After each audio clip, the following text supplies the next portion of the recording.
Ahoy, hoy, friends, and welcome to the Salon, Salon Supplemental. We have a very exciting guest to talk to today. We are going to beam him aboard in just a moment, but I also wanted to introduce, you know him from the Salon, our panelist, Will. Will, how you doing? I'm good. Excited for the interview. Exciting. Me as well. We are super excited to have Brian Volk Weiss from the Nacelle Company. We're going to get into the genesis of the company. We're going to talk about the new exciting action figure line. And we're going to throw some transwarp round questions his way to see what the favorite bridge might be for Brian and some other fun goodies. But I'm getting ahead of myself.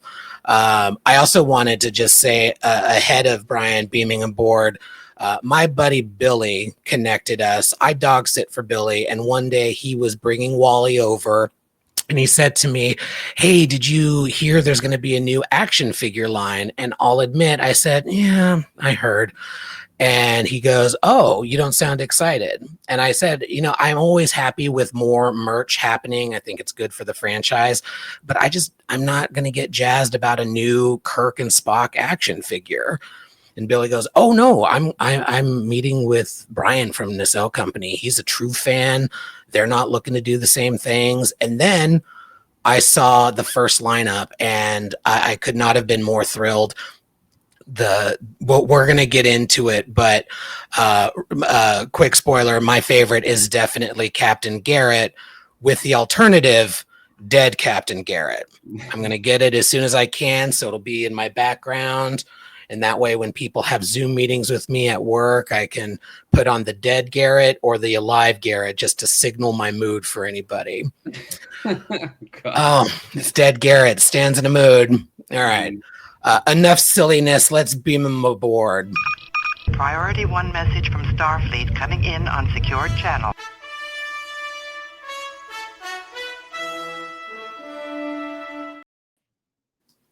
Hello, Brian. How are you? I'm good. You got to put that up again so I can take a picture. I love that.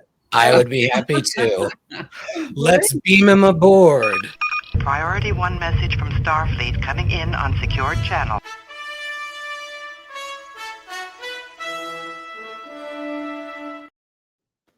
I'll be sure to email that to you as well, and I will fix that capital O in company that I just noticed. We're doing it live. How are you, Brian? Thank you so much for joining us. I'm good. Every time I'm mad at my wife, I'm going to send her that video. I was on the Salon. She is not a member of your salon. Sorry. Okay. Yeah. That's all right. We accept all kinds here. Well, again, thank you so much for joining us. I'm super jazzed to get to talk to you. I figured we would start with what we call setting an intention. We're going to ask you in a moment what your favorite headcanon is, something that hasn't been explicitly explained in Trek, but you know to be true. It makes sense in your head, and we'll go from there. So let's set an intention. This is obvious, but don't forget to set an intention when you light it, or you're just going to be wasting the wax. All right, Brian. So your favorite headcanon, something in Trek that you know to be true, even if it hasn't been explicitly stated or shown. As you know, I just recently learned the term headcanon. So the first thing that popped in my head, and I don't know if this is like going to make you roll your eyes like everybody says this, or if this is not common, but for me, it's what NCC stands for, and I've always believed it to stand for Naval Construction Contract. Okay. I like that. Yeah. Yep. No, that's great, because I don't even think about it. Mm-hmm. Like it's so part of like the franchise. I never think about it at all. But yeah. Yeah, that's what I've long thought that it stood for. It's the Naval Construction Contract number. So when the Enterprise was put into production to get built, it was the 1701st Starship to get a PO, a purchase order. I like it. It works for me. I love purchase orders and administrative nonsense. My career has been mostly in operations, so that kind of the logistical stuff and contracts really tickles my fancy. So I love that headcanon. That's great.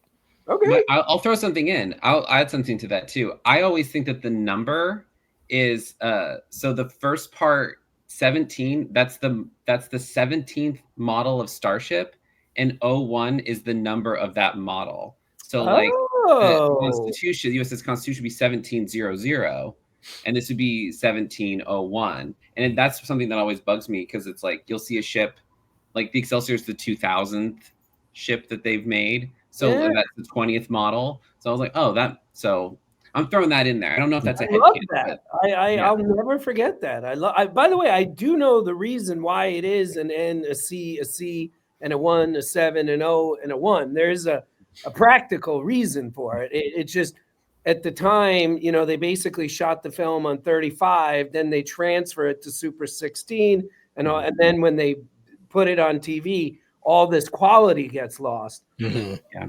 Roddenberry or somebody, I don't think it was Roddenberry, but somebody wanted letters and numbers that were super easy to read. Yeah. Right. But yeah, it makes sense. Yeah, I love that. And it works because the first Constitution class would have been the Constitution. Mm-hmm. So that works. I think canonically it is the 1700, I think is the number on it. But then you might absolutely be right. Yeah, interesting.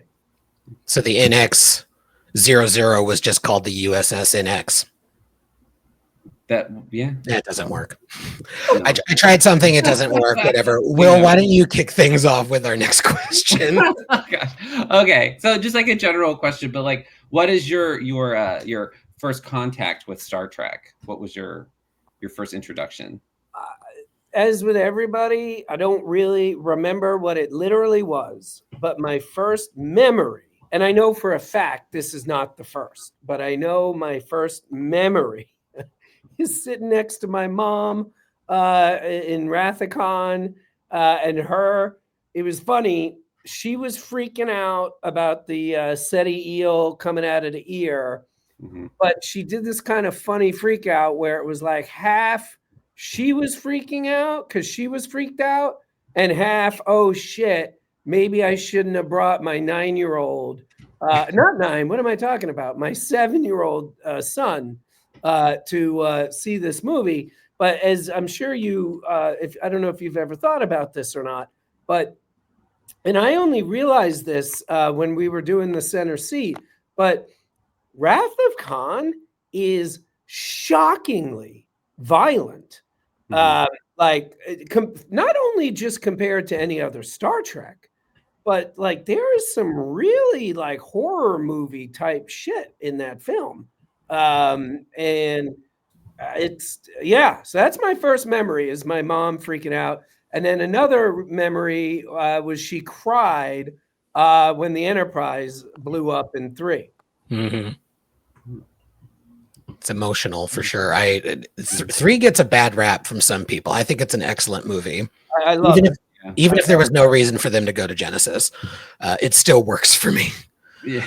There's bigger logic leaps in other films. 1,000% for sure. I'm an educated man. I have absolutely no idea how the Nexus worked. Every time I see the scene where Whoopi Goldberg's like, still, you just have to go there, and he just has to. I'm like, what?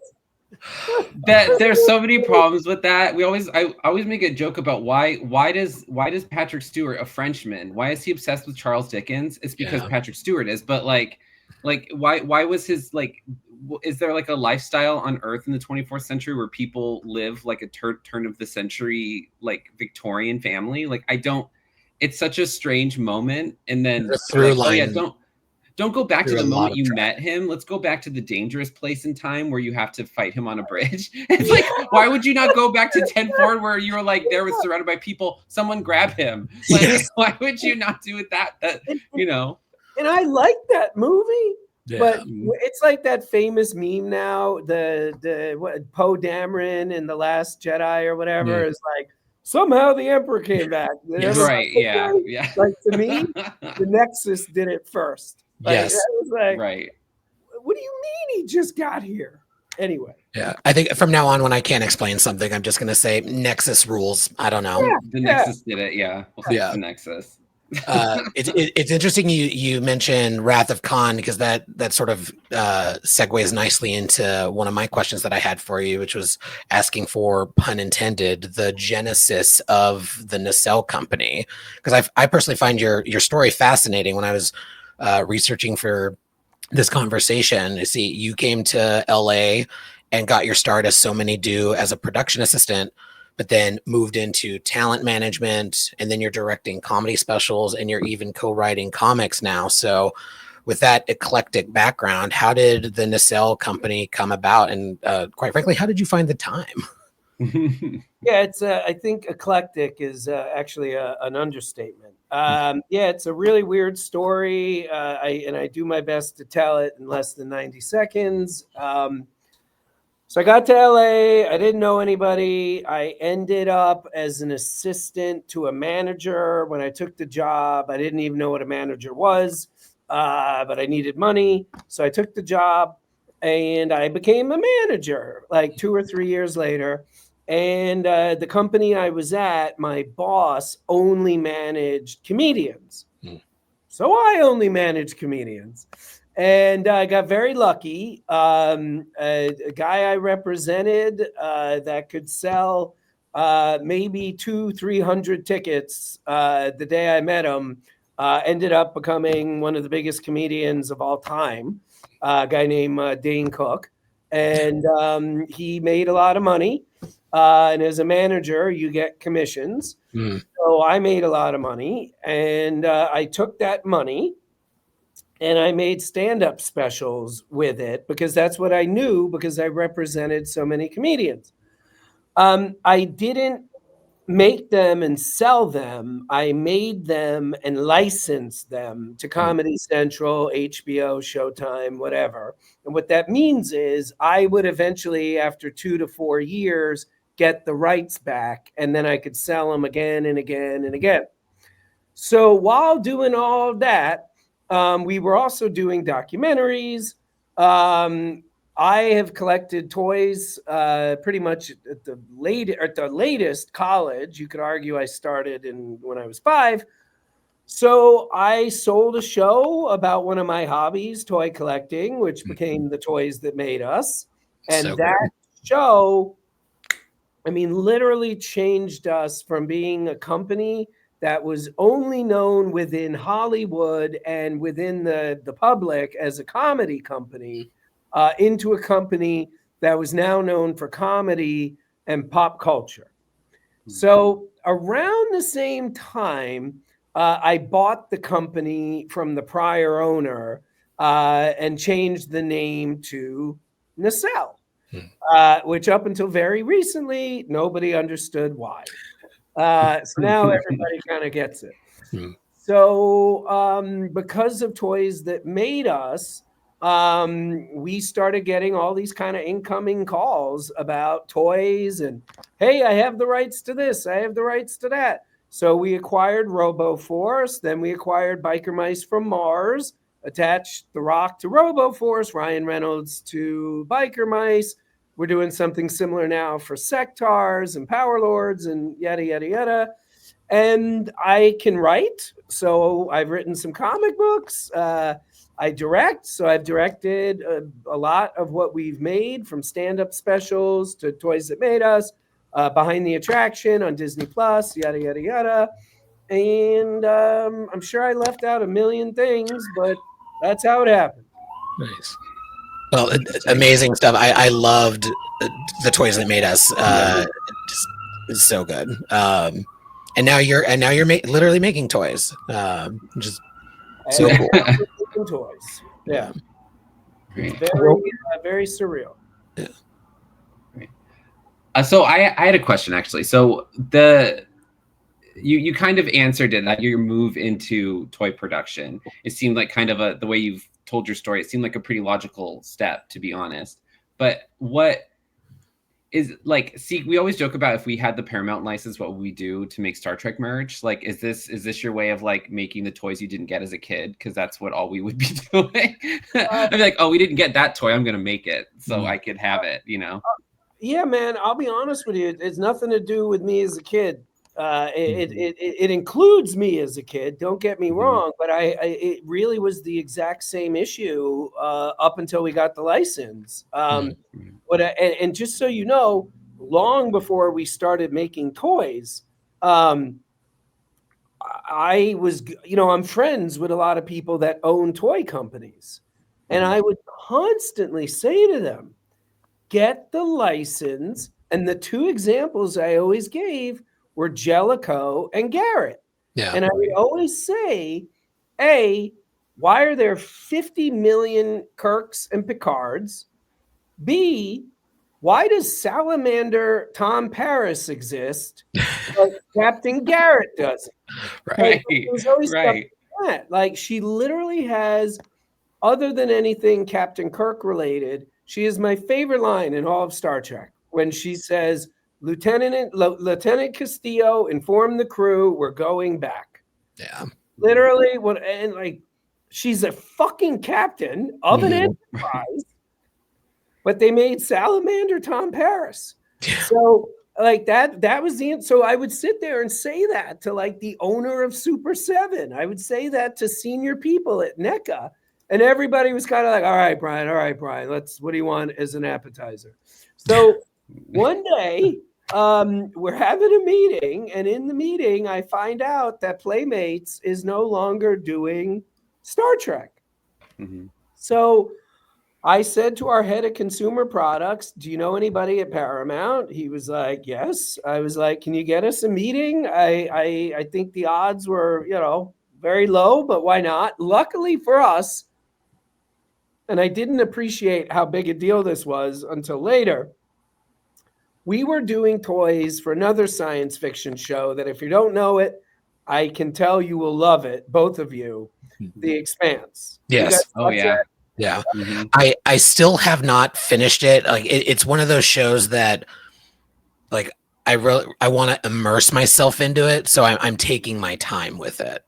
Well, it gets better and better and better. Last season, a little wonky, but it's still great, but it just gets better and better and better.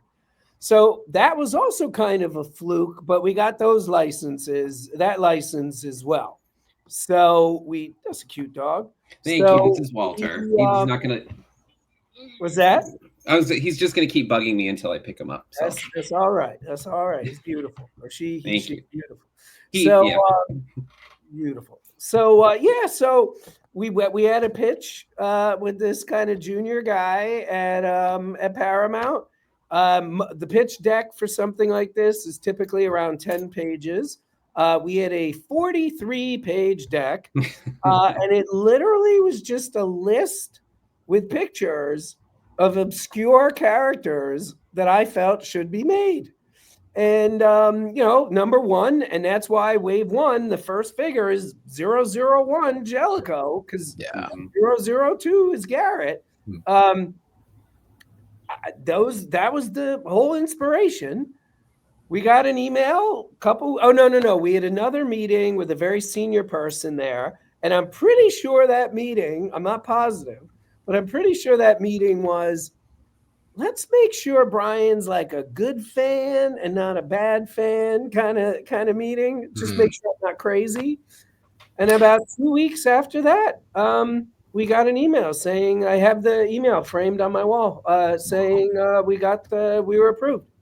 And amazing. That's it. And they have been, I know, people always kind of make fun of me, like they think I'm like just trying to kiss ass, but I'm not. I don't do that as a rule. I just don't. I'm not that kind of person. But also, I could just shut up and not say anything if I didn't like them. Paramount has been wonderful, wonderful. Because, as you know, what we're doing is incredibly unusual. To sit there and launch a toy line with Valkyris, who's on screen for maybe 80 seconds. Cinched to hell. Yes. Yeah. Ready to be die cast for sure. Yeah, we didn't do a before and after with her, thank God. But like they got it, and they believed what I was saying, and the microcosm is why. Like, I get it. Inner Light, it's a great episode. It's always tied with first place with Yesterday's Enterprise. How many flutes does a toy collector need? Like, Right. it's always the damn flute. And I'm like, Captain Garrett is in the other episode that everybody talks about. Let's give her a shot. Yeah. And by the way, obviously I can't get into this too much. Let's just say we know from our sales data that I am not the only person that's a big fan of Captain Garrett. That's so good to hear. Like, I'm excited about all of them. Like, Tuvix made a whole lot of sense, like why that hasn't happened before. But Captain Garrett, and also like just again having a dead Garrett version is hilarious. So funny. It's so funny. Like to have a gag in your toy line, it fills my soul with joy. Have you seen what comes with Jellicoe? The fish tank that he hated, absolutely. Yeah. And also, like, not only funny but just super smart. I heard you mention this in your Trick movie interview. That's also going to be a great thing for people who already have a Picard set, but it didn't come with the fish tank. So it'll work. Getting a whole diorama going. It's scaled Super 7, McFarlane, Diamond scales. Almost per. I mean, if you sit there with a protractor, maybe it doesn't. But this fish is a little small. Come on. No. By the way, the fish will be in there. A lot of people are like, "Oh, that's the joke. There's no fish." That was a prototype. You couldn't see the fish. The fish will absolutely be in there. Awesome. I want to pull this up for folks who are going to be seeing this.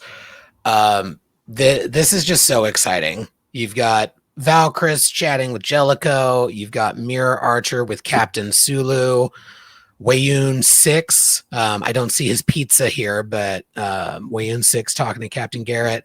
And the trainee talking to Tuvix.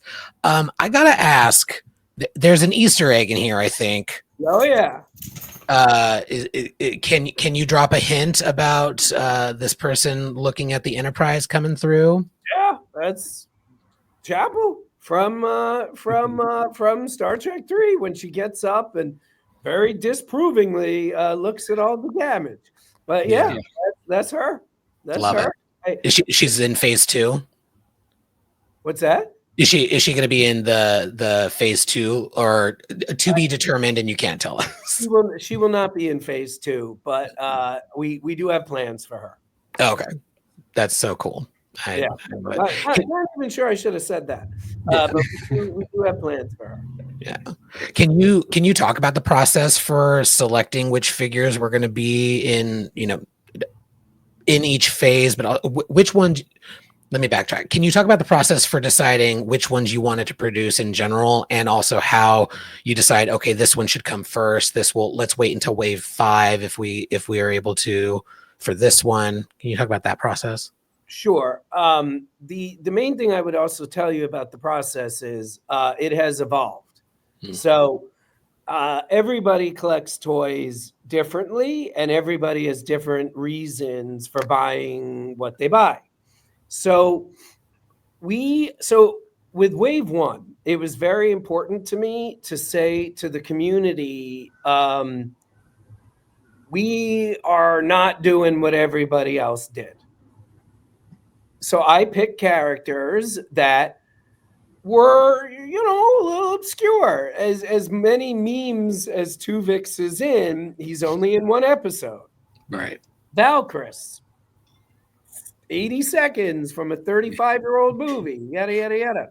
So for me, wave 1 was to show the community, and by the way, also myself, hey, you know how you have a Star Trek collection?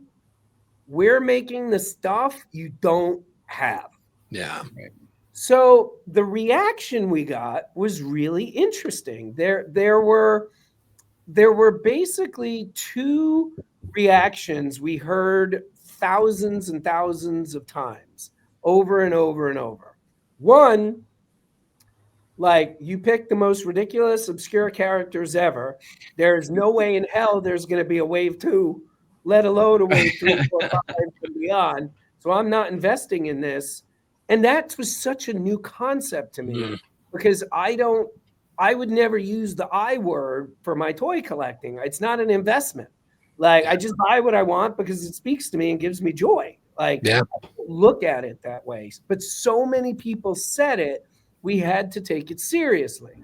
So we very quickly, first of all, by the way, wave 1 was originally supposed to be 6 figures. And as I was starting to get little bits of feedback from the community, I realized this was going to be a problem that people, Super 7, I think, put out 4 characters for wave 1 or something. McFarlane only did 2. Playmates, being even Playmates, I think launched with 7. So we upped it to 8. Nice. The other thing, which I don't do and I don't care about, but thousands of people that wrote to us, and I basically view any email or DM we get is at least 50 people.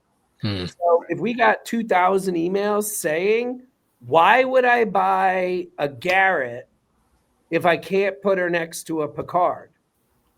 Like, it was stuff like that. Why would I buy Tuvix if I can't put him next to Janeway? So we kept hearing that. So that made me say, okay, number one, let's up it to 10 figures a wave. So every wave from now on is going to be 10 figures.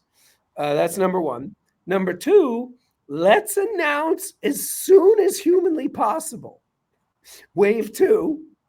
So I don't know if you noticed this. I mean, we started talking about wave 2 like 2 weeks after wave 1 was announced for this specific reason, to make the community understand that we hear you, we take what you're saying very seriously. And the word that I've been saying in every interview, but also internally at the company, robust, robust, robust. If the community feels we're in it to win it, they're going to join us. If they're just goofing around, and by the way, one thing to show you, in case you didn't notice, all the packaging, all of our press, every single figure is numbered 0, 0, so 1, 2 through 8. And then on Sunday, when we announce wave 2, you'll see figures 009 through 0018 or 018. The reason for that is because I want to make at least 1,000 figures. So characters. Nice. And again, by the way, it would have been 0001, except Paramount thought that was a little too crazy. So I took out one of the zeros. And they were probably right. But my point is, we needed to just, that saying, spray foam on the runway. I wanted the community to understand, A, that we were listening, B, that, okay, oh no, this is terrible, I got to make more. So it was like, okay, cool. And then the other thing we announced that we're doing is, starting with wave 3, every other wave is going to be a bridge crew. So wave 3 is going to be the TOS bridge crew. So that way, when we do stuff from the original series, they can sync them up with the original series. Right. Wave 5, if my math is correct, will probably be the next generation crew. I might save the animated series for the end. I want to get to next gen as quick as possible. And then, of course, Deep Space and Voyager and whatnot. But that all was done from seeing the reaction from the fans to what we did in wave 1. Very and cool. To answer your question, sorry, Will, the way I picked the characters is I try to do it. It really is about being this like perfect assortment that checks a lot of important boxes. is there a character from every series that we have a license to? Yes. Are there at least one alien? Yes. Is there a good assortment of male and female? Yes. Is there a good assortment of different races of humans? Yes. Then you just kind of go for like the like surprises. Like you want that, like we have in wave 2. I'm telling you right now, and this might be a weird thing to say for a guy who owns a company that needs to make as much money as possible. There is a character in wave 2. I guarantee you almost everybody is going to say, why didn't they do the other one? But I feel like almost My anybody. head is reeling now. I'm like, I want to figure it out. Like all these clues you're giving us. Yeah. Is it Pulaski? Trevor wants it to be Pulaski. The minute you see the reveal, you'll know who I mean. Okay. It's the most obscure character we're doing in wave 2. And there is an equally obscure character, but slightly less obscure. And I'm sure everybody's going to say you should have done the other one. The reason why I didn't is because we, as a company, I want us to be treated like we're real. So we listen, and we are definitely, like, we showed a picture from The Expanse yesterday of Avasarala, of one of the later on prototypes, pretty much my favorite character in the history of television. Yes. And one of her hands, just a mistake, was just a mistake. Her fingernails weren't painted. One hand had fingernails painted, the other one didn't. None of us noticed when we took the pictures. And somebody wrote it would be great if she had painted fingers because her fingernails were always painted in the show, and yada, yada, yada. Right. So circled it, sent it to our consumer product group. They were like, yes, don't worry, the prototype didn't have it, but da, da, da. So that type of feedback is so important to us. But at the same time, and I hope you don't mind me using a slightly dirty word, I don't want to be viewed as like being sluts. Like, I don't want to be viewed as Nacelle makes decisions based on spreadsheets. And we're just going to do Picard because he'll do 112,000 units. Like, we know Tuvix won't do what Picard will do. So that's the thing. So yes, I understand the community well enough to know they would have preferred someone else. But at the same time, I'm hoping, and based on the sales I'm seeing for Valkyris, for Jellicoe, for Art, like for Garrett, like based on what I'm seeing with the sales numbers, I think I'm right. I won't know for sure for a while. I think the community needs a little bit of, support this guy, support that girl. Like, it can't always be exactly what you want. We'll get to that. Don't worry, we'll get there. But this character has never been made. It's going to be a very hard character to make. You'll see why. That's a pretty big clue, by the way. And I want them to be and I do this myself. When I buy toys from other companies, I'll be like, you know what? If you had the balls to make that, I'm going to buy that. And by the way, I see behind you, Eagle Moss. I used to do that with Eagle Moss all the time. I'm like a Starfleet guy. I had every single Starfleet ship Eagle Moss made, but every now and then they would have something I would see on a shelf. I would go, what on earth is that? I'd Google it. It would be some ship from a season 1 episode, like flying by out of focus. And I'm like, you know what, Eagle Moss, if you made that, I'm going to buy it. Just to support you. Yeah. So I'm not saying the community should support us because we made this certain figure. What I am saying is you got to keep the community on its toes too. You can't just do what you think they're going to like. You got to surprise them. But because we do need to be profitable, you will see Wave 2 has 2 pretty big characters in it. And I would argue Wave 1, Archer is our only really big character. And you could say Sulu too, of course. But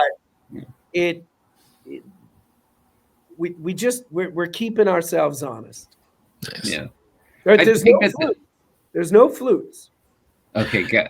Like that's funny because we talk about that a lot on the salon. How like sometimes fans some prevalent for some reason really prevalent in like sci-fi TV shows and franchises, but where you get a where the fans say what they want something, but you're like, if I gave you everything you wanted, I'm gonna give you something you didn't think you wanted. So like having kind of a really super obscure character is cool because like you might find more fans for that, but like I think fans want things. Sometimes they say they want stuff, but I think the community as a whole sometimes goes, "We want this," and you go, "You don't actually want that. You want this thing.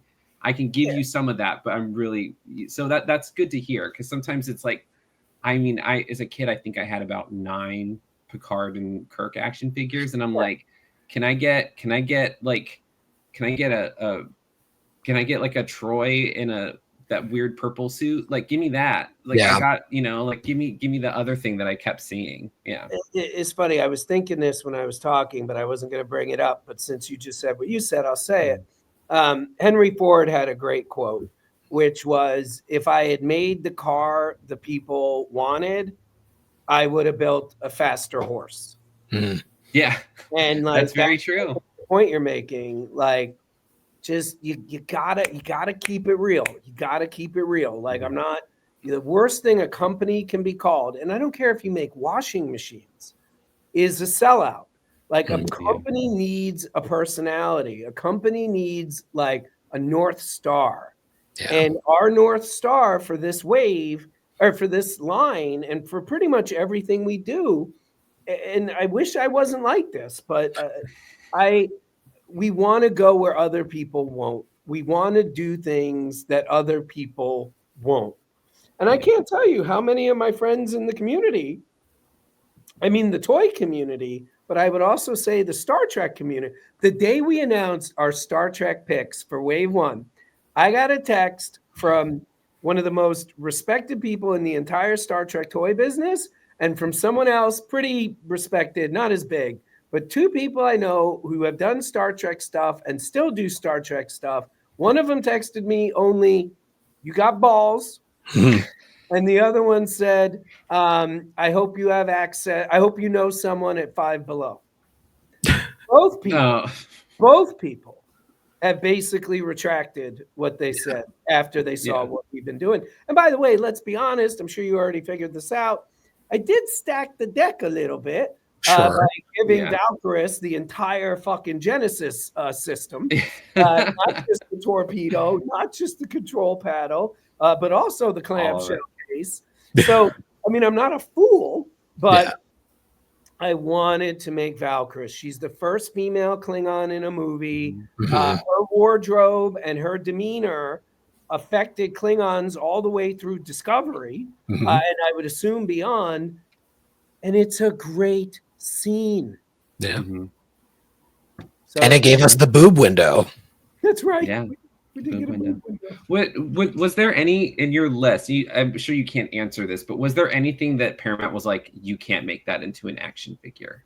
I mean, you got away with Tuvix, so I'm pretty sure that there wasn't that list is easy. Here's what I'll tell you. And again, if anyone from Paramount hears this, I just want to make sure you understand. I mean this as a compliment. This really is a compliment.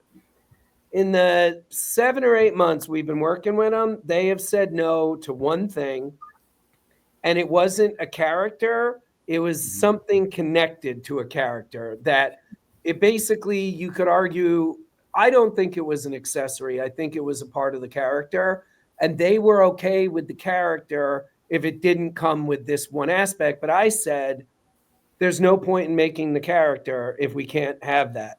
And I respected their point of view. First of all, they own the whole thing. So of course I respect it. But more than that, like, they didn't bat an eye at Tuvix. They didn't buy an eye at Valkyris. Like, nothing. Nobody batted an eye. So yes, they did say no to one thing on one character. They said I could do it. Like, they absolutely said I could do it. They just wouldn't let that one thing exist. And I just didn't want to do. And we'd already paid for the artwork. We already had a prototype, wasn't painted. So I ate all of those costs. but I understood it because I moved too fast. That wasn't Paramount's fault. Like I just assumed it would be greenlit with everything else, and it wasn't. And that was my risk. But Wave 2, not a single, every single person we recommended was accepted. They had some really great notes. So I swapped out one character with a different one. And there was also some stuff that I was a little nervous about for some reason. And I would tell you what it is. I just would give it away. And Paramount was like, don't worry about it. Just do it. And I'm like, okay. That's great. Yeah, that's really great to hear. Yeah, it's great to hear that they're so easy to work with. Wonderful. Yeah. Because I've always wondered with we like Will said, we talk about this on the Salon a lot. Like if I was super jazzed about your line because it's different. You're clearly one of us. You're a nerd. You're a true fan. And, at times over the last couple of years, while we've been on the Salon, we when there's a new episode, we cover it. That's what we talk about that week. And I remember when the Moopsie was introduced, and I was like, it is insane that a Moopsie plush was not launched today. It would have sold out. Yeah. And so it's really cool to hear that they're working really well with you. It makes me want to invest. Like I need to wait until my next gig, but I want to invest more in this toy line to help do my part to get more of it for sure. And I would be remiss if I did not say for the records, and I know my co-host wasn't able to join us for some technical issues, but he did want to do a plug for a Pulaski that switches out with a Crusher so that he could go from season 1 to 2 interchangeably. He was also excited by the Alive versus Dead Garrett, and that gave him the idea. Here's the problem with Pulaski. She was made by Playmates, and because she basically was only on the show for a season, she's also an incredibly unpopular character. No offense to your co-host, but so she already was made. So if she never had been made, I think she would have been in Wave 1. Just on general principle. Yes. But so A, Playmates did her.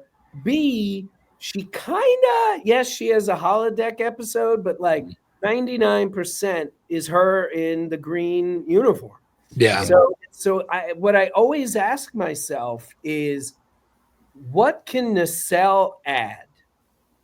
So if there's a collector, they can get a Playmates for $6 on eBay. Pulaski. They can get a Pulaski on eBay for $6.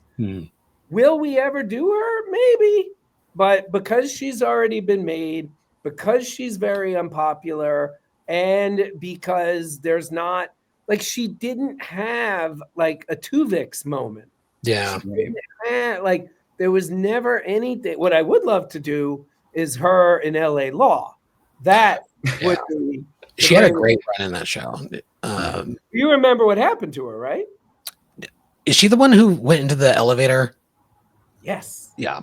And again, do you know why? This is deep into my childhood watching TV with my mom. I haven't seen it since then. What was it? Because the entire cast and crew hated her. Oh, did she replace somebody on that show too, or was she just a monster? She was a series regular. She was in the pilot, and they not only did the reason she has such an awful death is because they wanted to give her character an awful death.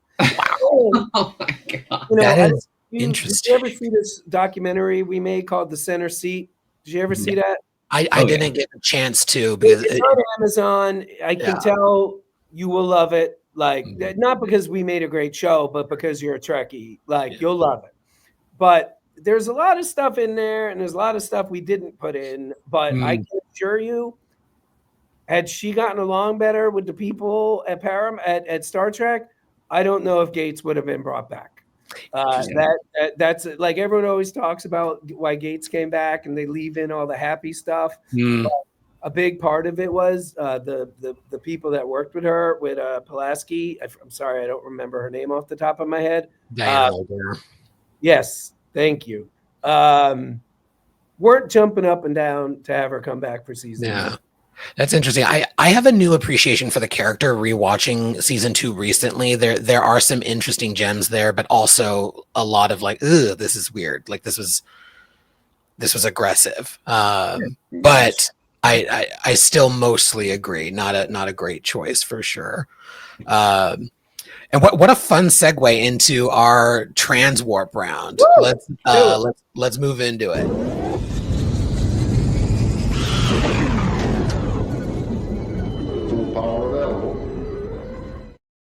All right, these are our quick hits. Some of them are yes, no. Some of them are maybe it's a fan theory we want to get your opinion on. A quick choice, and maybe we'll trick you into giving us a sneak peek on round 2 or 3. We'll see. But Will's going to kick this off. All right. Okay. All right. What's your favorite ship bridge? Constitution class refit. Perfect. Which one? Are we talking like original refit, or are we talking movies 5 and 6? 1, 2, 3, 4. Perfect. Okay. I can even go deeper. I was like, which one are we? Which one? Sorry. 1, 2, 3. 1, 2, 3.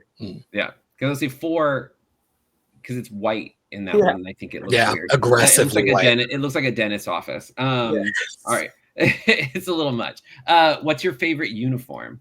I'm guessing it's going to be the Monster Maroon, but it is the Monster Maroon. All right.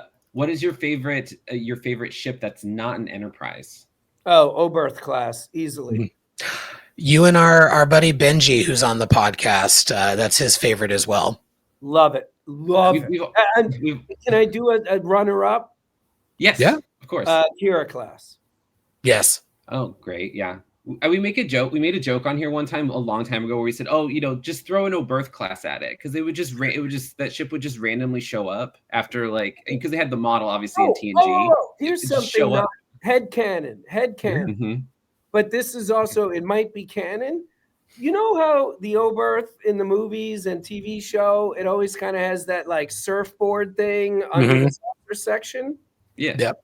That was like modular. Mm-hmm. The whole I always point assumed of the Oberth class was that it was that integrated saucer section with the star drive, and it had those things coming under, and that pod could be swapped out. Mm-hmm. So the reason why the Grissom was a science vessel was because it had a science module. That could be weapons, that could be medical, that could be anything. So that's also part of why I love the Oberth, is it can be anything. I also firmly believe you can slide down those struts. There's got to be a slide. It looks slidable. It looks slidable. Same thing with the California class. I firmly believe there's a slide. It's my headcanon. Okay. What's your favorite Star Trek figure in your collection? Oh man. I know you said. Did you say you had close to almost 8,000 action figures? So I mean, you're probably it's over 5,000. 5,000, and about 1,000 of those are Star Trek related. Oh man, that's just I don't know. I mean, I think if you even said what are your top 10 favorite, that would even be really hard. I mean, again, this will show you why I picked the figures that I picked for Wave 1. Right. I have a Nurse Ogawa from Diamond. Mm-hmm. I love that. I got, I have, I mean, this is kind of cheating, but I have a Galoob Crusher prototype. I have a Picard prototype, unpainted, from season 5 Playmates. So that's what I'm saying. I have an unpainted Cybok from Suncoast Video with no arms.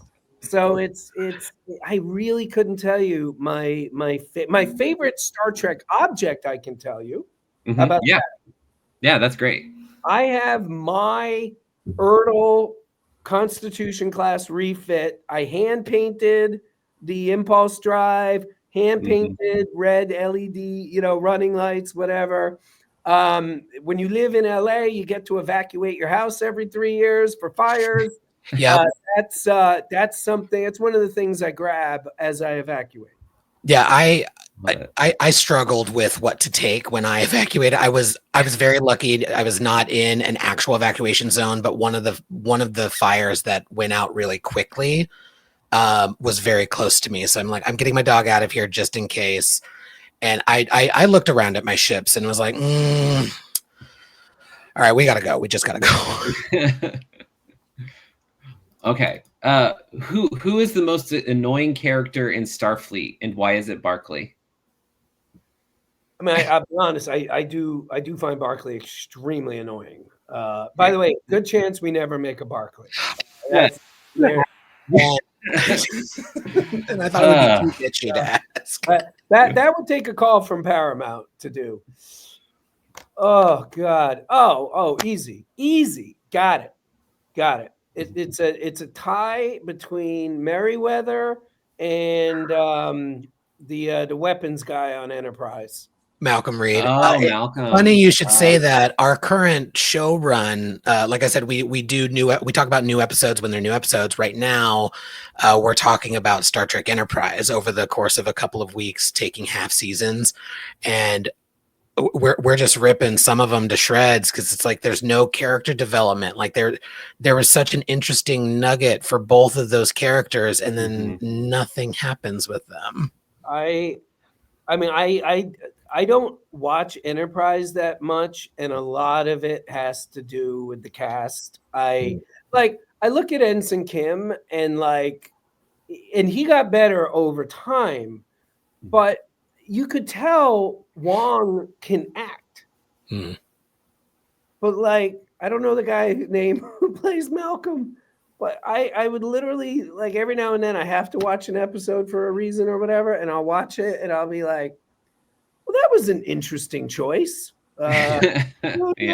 I don't completely understand why you did that, but okay. Yeah, Minefield was one of those for sure. Yeah, it'll be a long time before we get a Barclay or a Malcolm Reed action figure. It sounds like. Well, like I said, we are doing the bridge cruise, so Malcolm will happen, Mayweather will happen, but those are rough characters. I'm assuming this is going to happen, but are we going to get a Captain of the Enterprise B John Harriman action figure, and is it going to come in next Tuesday? Highly likely, and that's a great quote. Yeah. I mean, you could put it. It would be funny if it was just empty and it was like a little note that says comes in next Tuesday. I mean, or you launched the pre-order on a Tuesday. There we go. The pre-order is next Tuesday. Yeah. We'll have fun with him if we make him. Yeah. Okay. My last question. I'm going to hand it over to Stan. You can only save one, K'Ehleyr or Tasha. Oh, Tasha. I had a feeling. The only problem with Tasha is that she left.